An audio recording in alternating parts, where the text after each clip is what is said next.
Hello friends, welcome to my YouTube channel DP Educare. दोस्तों, आज हम लोग सामान्य अध्ययन की तीसरी टेस्ट सीरीज हल करेंगे और इस टेस्ट सीरीज में जो प्रश्न होंगे, आज ज्योग्राफी के प्रश्न आपको मिलेंगे। दो हिस्ट्री की टेस्ट सीरीज आप लोग देख चुके हैं और आज हम लोग भूगोल खंड प्रारंभ कर रहे हैं और इस सीरीज के अंतर्गत आपको आज मिलेंगे 25 क्वेश्चन। प्रश्नों की संख्या 5 बढ़ाई आज मैंने। तो ज्योग्राफी में आपको आज ज्योग्राफी की पहली सीरीज है, आपको 25 क्वेश्चन इसमें हल करने होंगे और धीरे धीरे हम सभी विषयों में इसी प्रकार से प्रश्नों की संख्या को बढ़ाने का प्रयास करेंगे।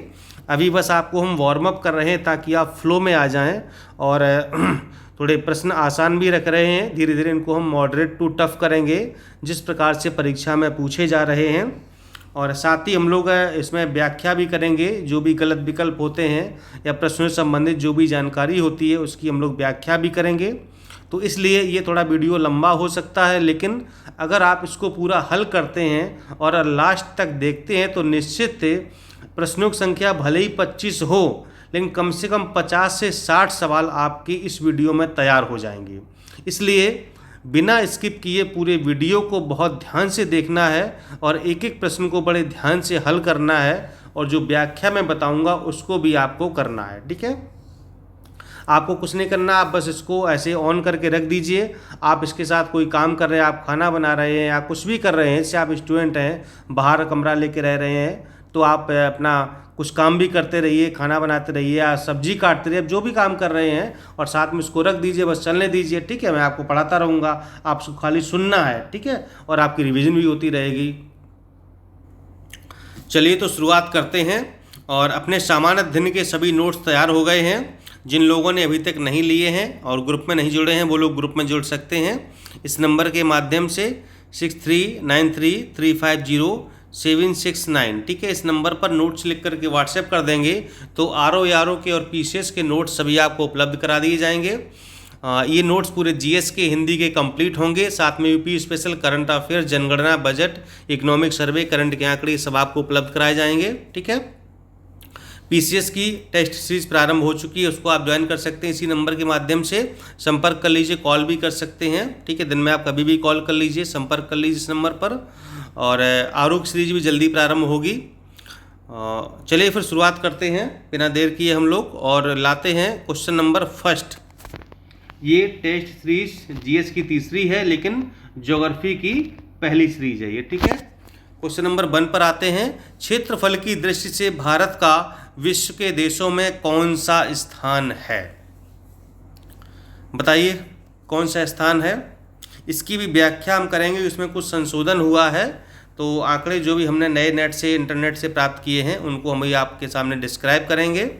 तो पहले ये बताइए कि क्षेत्रफल की दृष्टि से भारत का विश्व के देशों में कौन सा स्थान है?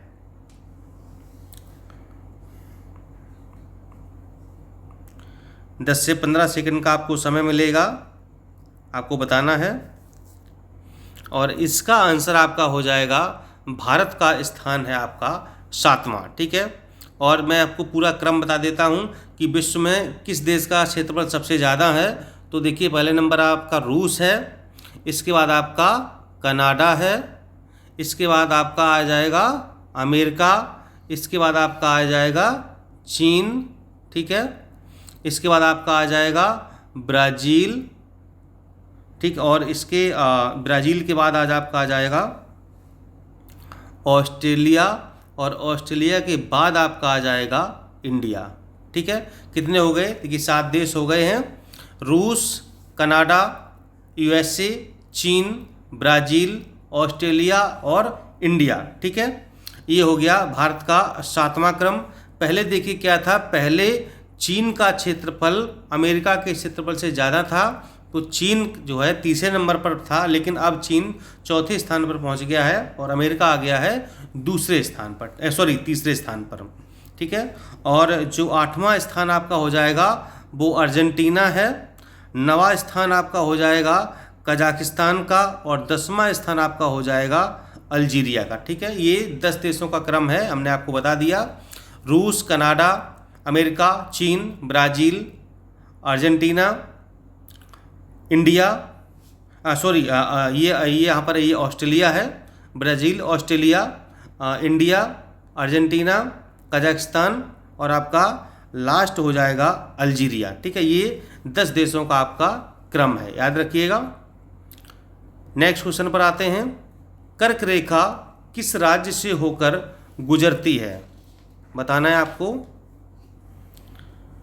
ये प्रश्न आपका जो है पूछा गया है, पीसीएस में एक बार प्रश्न पूछा गया है, काफ़ी पुराना प्रश्न है कि कर्क रेखा किस राज्य से होकर गुजरती है। आंसर आपको देना है।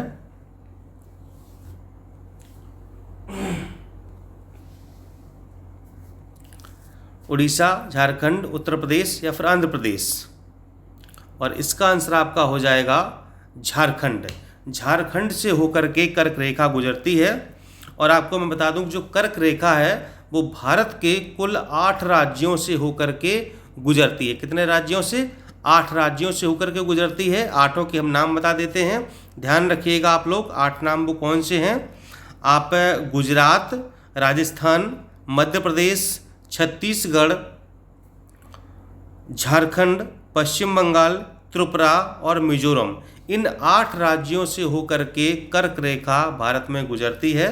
बहुत इंपॉर्टेंट प्रश्न था, कभी भी इसे विकल्प में, अभी तो ये विकल्प हैं, कोई दूसरे विकल्प भी हो सकते हैं, तो आपको याद होने चाहिए 8 के 8 राज्य। ठीक है, उत्तर प्रदेश से होकर के कर्क रेखा नहीं गुजरती है। चलिए अगले क्वेश्चन पर आते हैं। 3, कितने भारतीय प्रदेशों से होकर कर्क रेखा गुजरती है? मैंने अभी तुरंत बताया है, तो आप लोग आराम से बता देंगे कितने से। 8 राज्यों से होकर के गुजरती है। ठीक है, चलिए आगे बढ़ते हैं। भारतीय मानक समय की यामोत्तर नहीं गुजरती है,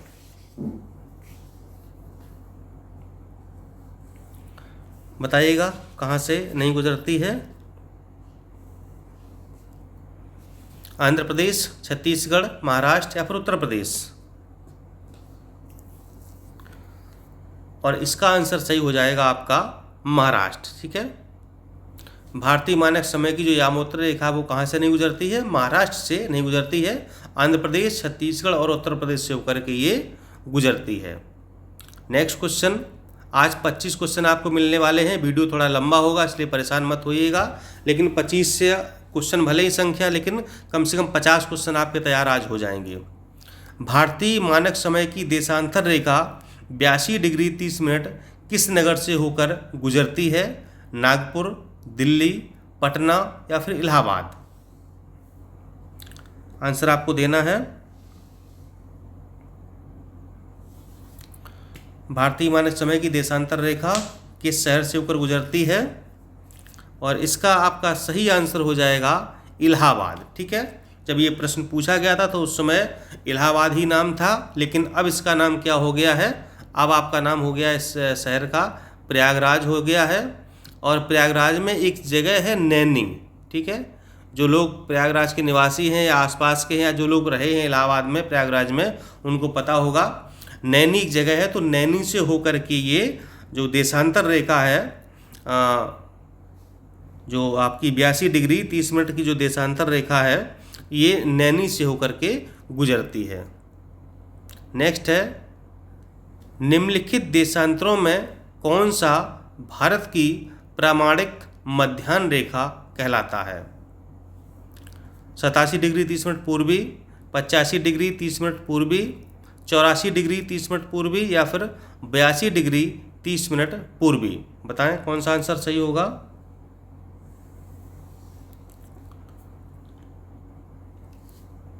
और इसका आपका सही आंसर हो जाएगा डी, 82 डिग्री 30 मिनट पूर्वी। यही भारत की प्रामाणिक मध्याह्न रेखा कहलाती है। Next question. भारत का सुदूर दक्षिण में इंदिरा पॉइंट निम्नलिखित में से कहाँ पर स्थित है? तमिलनाडु, छोटा निकोबार, बड़ा निकोबार या फिर कार निकोबार द्वीप। जो भारत का सबसे सुदूर दक्षिण में एक इंदिरा पॉइंट स्थान है, इंदिरा पॉइंट भारत का दक्षिणतम बिंदु है, वो कहाँ पर स्थित है ये आपको बताना है। 10 से 15 मिनट का आपको समय मिलेगा, सही आंसर दीजिएगा।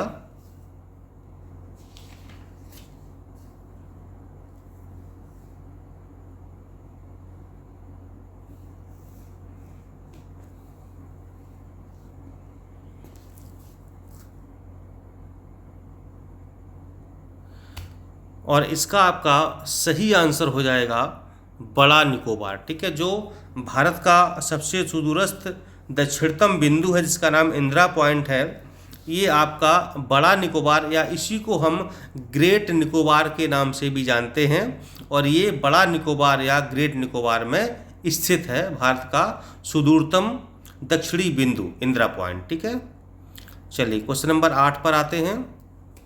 भारत का वह कौन सा स्थान है जहां बंगाल की खाड़ी, अरब सागर तथा हिंद महासागर मिलते हैं?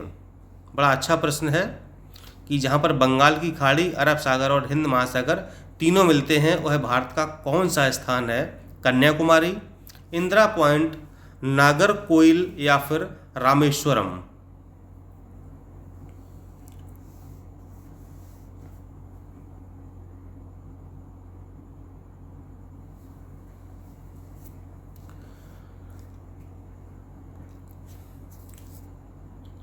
बताइए क्या आंसर होगा। और इसका आपका विकल्प हो जाएगा ए सही, कन्याकुमारी। ठीक है, जो ये कन्याकुमारी है ये आपका तमिलनाडु में स्थित है, और यहीं पर आकर के ये तीनों जो है बंगाल की खाड़ी, अरब सागर और हिंद महासागर कन्याकुमारी में आकर के ही तीनों एक साथ मिल जाते हैं। ठीक है,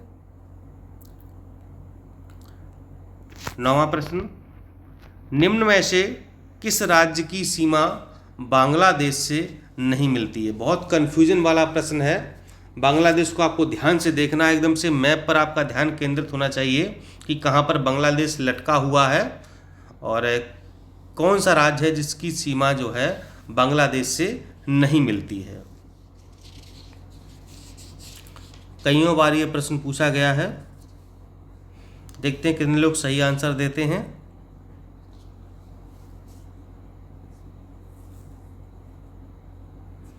और इसका आंसर आपका हो जाएगा भाई साहब मणिपुर।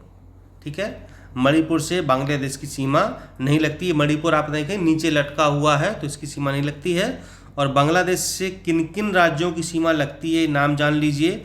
पश्चिम बंगाल की लगती है, असम, मेघालय, मिजोरम और त्रिपुरा, इतने 5 राज्यों की सीमा आपकी पश्चिम बंगाल से लगती है। ध्यान रखिएगा, मणिपुर और नागालैंड ये तो ऐसे राज्य हैं जिनकी सीमा बांग्लादेश से नहीं लगती है। ठीक है, मणिपुर और नागालैंड याद रखिएगा, इनकी नहीं लगती है। 5 याद रखिएगा, मेघालय, मिजोरम, त्रिपुरा, असम और पश्चिम बंगाल, इनकी सीमा लगती है। ठीक है, चलिए नेक्स्ट क्वेश्चन 10, बांग्लादेश की सीमा से लगे भारत के राज्य हैं। देखिए मैं कैसे आपको प्रश्नों को एकदम से आपके दिमाग में ऐसे बैठा दूंगा कि मतलब कभी भूलें ना। ठीक है, तो उन्हीं प्रश्नों में मतलब एकदम से घुमा फिरा के लाता हूँ। चलिए बताइए, बांग्लादेश की सीमा से लगे भारत के राज्य कौन कौन से हैं?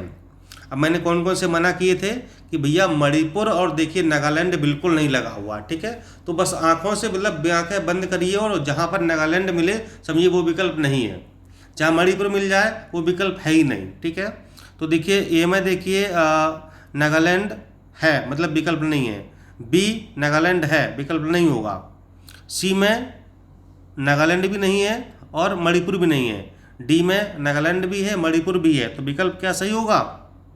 अरे भैया सी सही होगा, मेघालय, असम, पश्चिम बंगाल, त्रिपुरा।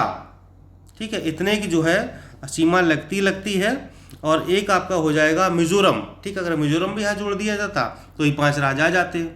नागालैंड और मणिपुर की नहीं लगती है, बात खत्म हो गई। चलिए आगे बढ़ते हैं। निम्नलिखित में से किस भारतीय राज्य की सीमाएं भूटान राष्ट्र के साथ नहीं मिलती हैं? नहीं शब्द लगा हुआ, ध्यान रखिएगा। भूटान से किस जो है राज्य की सीमा नहीं लगती है? सिक्किम, मेघालय, अरुणाचल प्रदेश और पश्चिम बंगाल। ठीक है, भूटान के साथ किसकी सीमा नहीं लगती है?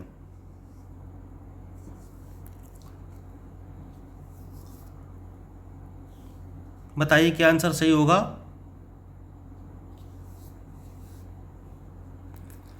और इसका आंसर आपका हो जाएगा सही, मेघालय। मेघालय की सीमा भूटान से नहीं लगती है। तो फिर किन किन राज्यों की सीमा भूटान से लगती है ये भी नोट डाउन कर लीजिए। आपको बता दूं, सीमा आपकी लगेगी बांग्लादेश से लगेगी, मेघालय से, सिक्किम से, असम से, पश्चिम बंगाल से और अरुणाचल प्रदेश से।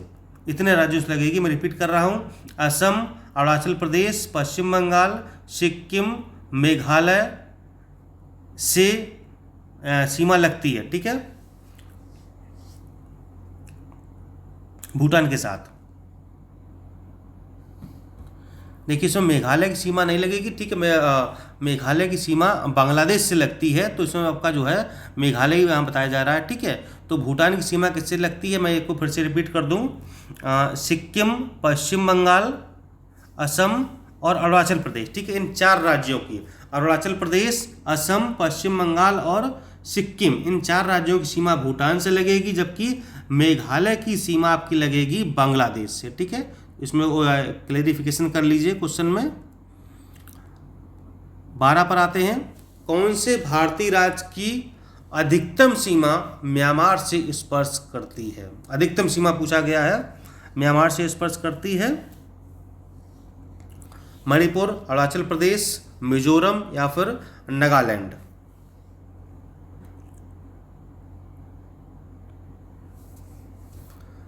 और इसका आपका आंसर हो जाएगा सही, अरुणाचल प्रदेश।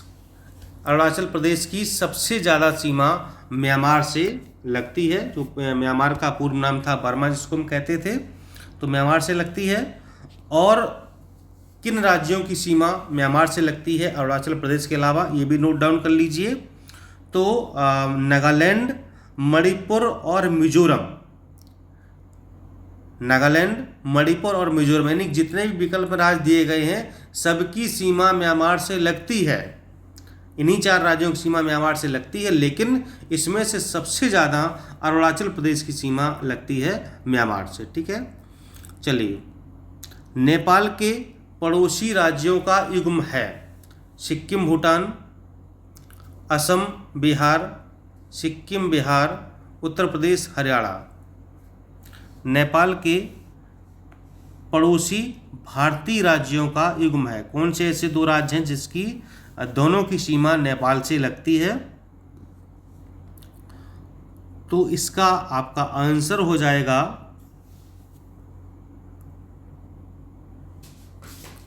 और इसका आपका आंसर सही हो जाएगा सी, सिक्किम और बिहार 2 ऐसे राज्य हैं जिनकी सीमा नेपाल के साथ लगती है। आगे बढ़ते हैं, निम्नलिखित राज्यों में से कौन सा राज्य बांग्लादेश से अपनी सीमा नहीं बनाता है। फिर से देखिए वही प्रश्न आ गया, तो मुझे लगता है बिल्कुल आपका प्रश्न ये गलत नहीं होगा, बिल्कुल सही टिक लगाएंगे और मुझे पूरी उम्मीद है कि आपने बी यानी कि नागालैंड को लगा दिया होगा। ठीक है, कौन सी नहीं बनाएगा, ये नागालैंड नहीं बनाते। नागालैंड और मणिपुर ये 2 राज्य हैं जो बांग्लादेश से अपनी सीमा को साझा नहीं करते हैं। 15, डूरंड लाइन किसके साथ भारत की सीमा निर्धारित करती है। अफगानिस्तान, बर्मा, नेपाल या फिर तिब्बत। बहुत ही अच्छा प्रश्न है।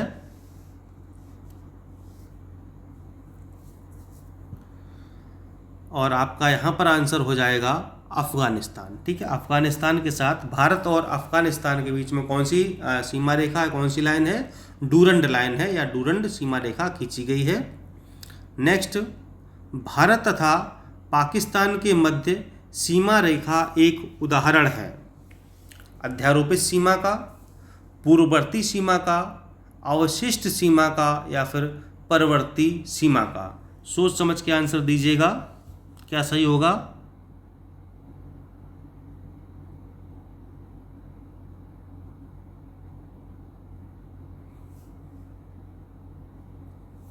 अभी आपको ये बताएंगे कि अध्यारोपित सीमा क्या होती है और इसका आपका आंसर हो जाएगा ए, सही होगा।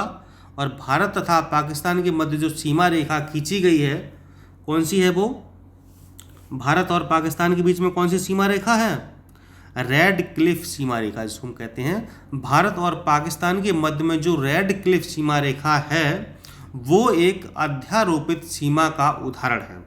अध्यारोपित सीमा क्या होती है, अध्यारोपित सीमा एक ऐसी सीमा होती है जो किसी महाशक्ति के द्वारा आरोपित की जाती है। ठीक है, यानी कि मान लो भारत और पाकिस्तान है, तो कोई बाहरी शक्ति हो और उस सीमा को आके आरोपित कर दे कि ये दोनों देशों के बीच में ये सीमा मानी जाएगी कि इस सीमा के इधर पाकिस्तान है और उधर भारत है, यानी कि इंडिया है। ठीक है, तो ऐसे ही 1947 जब भारत का विभाजन हुआ था, तो ग्रेट ब्रिटेन ने जो है, यानी ब्रिटेन ने पाकिस्तान और भारत के मध्य में इस सीमा को खींच दिया था, जिसको हम कहते हैं ये रेड क्लिफ सीमा कहते हैं। तो ये चूंकि ब्रिटेन क्या था, एक तीसरी बाहरी शक्ति है, भारत पाकिस्तान के मध्य में इस सीमा को ब्रिटेन ने खींच दिया, आरोपित कर दिया, तो इसीलिए इस सीमा को अध्यारोपित सीमा के नाम से जाना जाता है। जब कोई बाहरी शक्ति या तीसरी शक्ति दो देशों के बीच में किसी रेखा को, किसी सीमा को आरोपित कर देती है, तो ऐसी सीमा को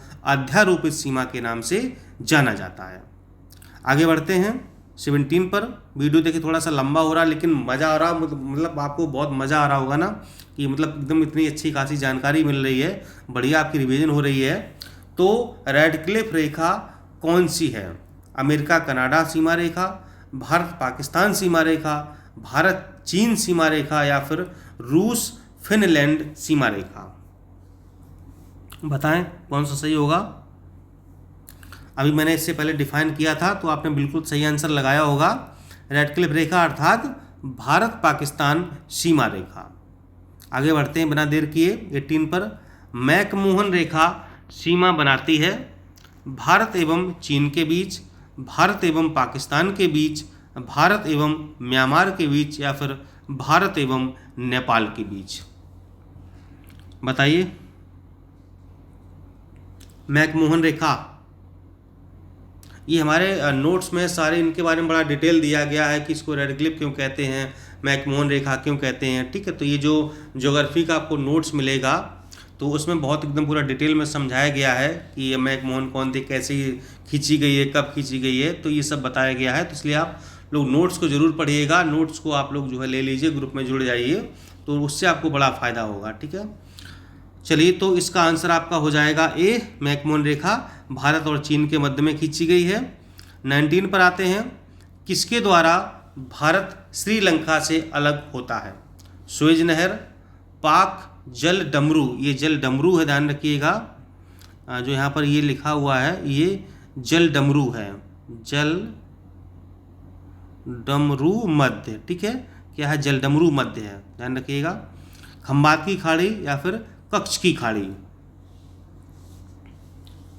और इसका आपका विकल्प सही हो जाएगा बी, यानी कि भारत जो है श्रीलंका से अलग होता है पाक जल डमरू मध्य के द्वारा। ठीक है, चलिए आगे बढ़ते हैं 20। भारत कितने प्राकृतिक प्रदेशों में विभाजित है? भारत कितने प्राकृतिक प्रदेशों में विभाजित है? 4, 6, 7 या फिर 8?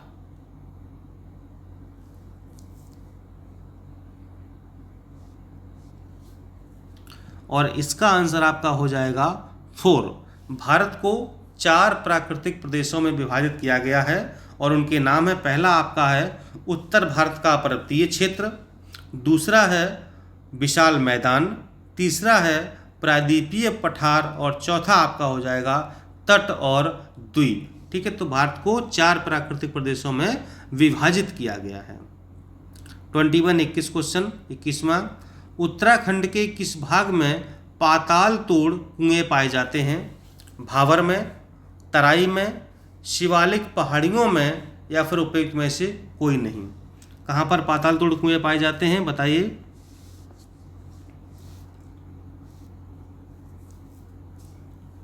और पाताल तोड़ कुएं क्या होते हैं, ये भी आपको हम बताएंगे।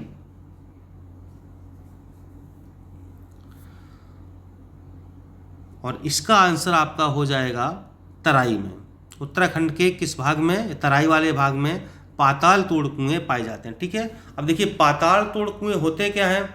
ये एक जो है प्राकृतिक जल स्रोत होते हैं। ठीक है, और इसमें क्या होता है कि इसमें धरातल से पानी अपने आप ऊपर निकलता रहता है। ठीक है, मतलब धरातल है तो मतलब चूंकि पाताल से इनका संबंध सीधे सीधे, जहाँ पर पानी पानी है, तो जहाँ पर एकदम से अपने आप पानी इसमें रिसता रहता है, निकलता रहता है, तो ऐसे स्रोतों को हम कहते हैं पाताल तोड़ कुएं, जहाँ पर पानी हमेशा जो है निकलता रहता है, कुछ ना कुछ जो है निकलता रहता है, तो उसे हम पाताल तोड़ कुआं कहते हैं। उत्तराखंड के तराई वाले क्षेत्र में ये पाए जाते हैं। निम्नलिखित में से कौन सा मरुस्थल है? सिंधु क्षेत्र, गंगा क्षेत्र, असम क्षेत्र या फिर मध्य भारत क्षेत्र? बताएं कौन सा होगा।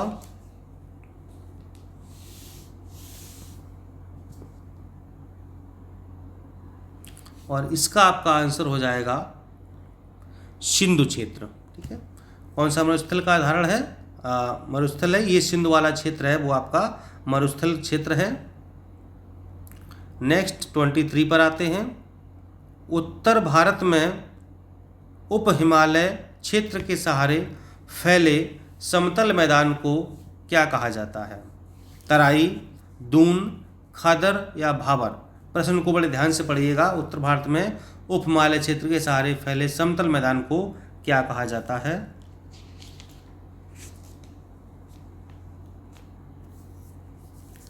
और इसका आंसर आपका हो जाएगा भावर। ठीक, क्या कहा जाता है? भावर कहा जाता है।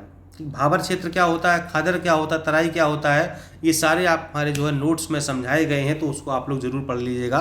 बहुत ही कायदे से भावर, तराई क्षेत्र, खादर क्षेत्र क्या होते हैं, पुराना खादर क्या होता है, नया खादर क्या होता है, जलोढ़ क्या होता है, ये सारी चीज़ें नोट्स में बेहतर तरीके से समझाई गई हैं। क्वेश्चन नंबर 24, शिवालिक पहाड़ियाँ निम्न में से किसका हिस्सा हैं? अरावली का, पश्चिमी घाट का, सतपुड़ा का या फिर हिमालय का? शिवालिक पहाड़ियाँ किसका हिस्सा हैं बताना है आपको। और ये इसमें आंसर आपका हो जाएगा हिमालय। जो शिवालिक पहाड़ियाँ हैं वो हिमालय का ही हिस्सा है, एक हिस्सा है। जिसे आपने शिवालिक हिमालय आप पढ़ते हैं तो वो क्या हिमालय का ही एक भाग है। और अंतिम क्वेश्चन आपका हो जाएगा, लघु हिमालय स्थित है मध्य में, किसके किसके मध्य में स्थित है? ट्रांस हिमालय और महान हिमालय, शिवालिक हिमालय और महान हिमालय, ट्रांस हिमालय और शिवालिक, शिवालिक और बाह्य हिमालय? बताइए क्या आंसर होगा। लघु हिमालय किसके मध्य में स्थित है? और इसका आपका आंसर हो जाएगा बी, शिवालिक और महान हिमालय के बीच में कौन सा हिमालय स्थित है? लघु हिमालय स्थित है। तो दोस्तों ये ज्योग्राफी का आज का सीरीज आपको कैसा लगा, मुझे कमेंट करके 2-4 शब्द जरूर लिखिएगा। मैं उम्मीद करता हूं। और आपके कितने प्रश्न सही हुए हैं और क्या ये हमारा तरीका सही था समझाने का, क्या इस तरीके से वीडियो बनाए जाने चाहिए, आप लोग कमेंट करेंगे तभी आगे हम बढ़ पाएंगे। चूँकि आपका सहयोग ज़रूरी है और आपका जो वॉच टाइम है, जो आप व्यू है वो देखते हैं, लाइक करते हैं, शेयर करते हैं और कुछ अच्छा कमेंट करते हैं, तो इसी से हमको ऊर्जा मिलती है और आपके लिए हम बेहतर वीडियो बना पाते हैं, आपके लिए मेहनत कर पाते हैं। आपको यकीन नहीं होगा, रात के अभी जो है 1:30 बज रहा है तो मैं रिकॉर्डिंग कर रहा हूं। चूँकि सुबह आपको देना था इसलिए मैंने जो है इसको रिकॉर्डिंग किया है, यानी आपको प्रोवाइड करना था अगले दिन। तो हमने कहा पता नहीं ड्यूटी की वजह से टाइम मिला या ना मिला, तो मैंने कहा पहले रिकॉर्ड करके रख लूँ, फिर इसके बाद सोएंगे। चलिए फिर मिलता हूँ अगले वीडियो में। नमस्कार, धन्यवाद। कमेंट ज़रूर कीजिएगा। Thank you.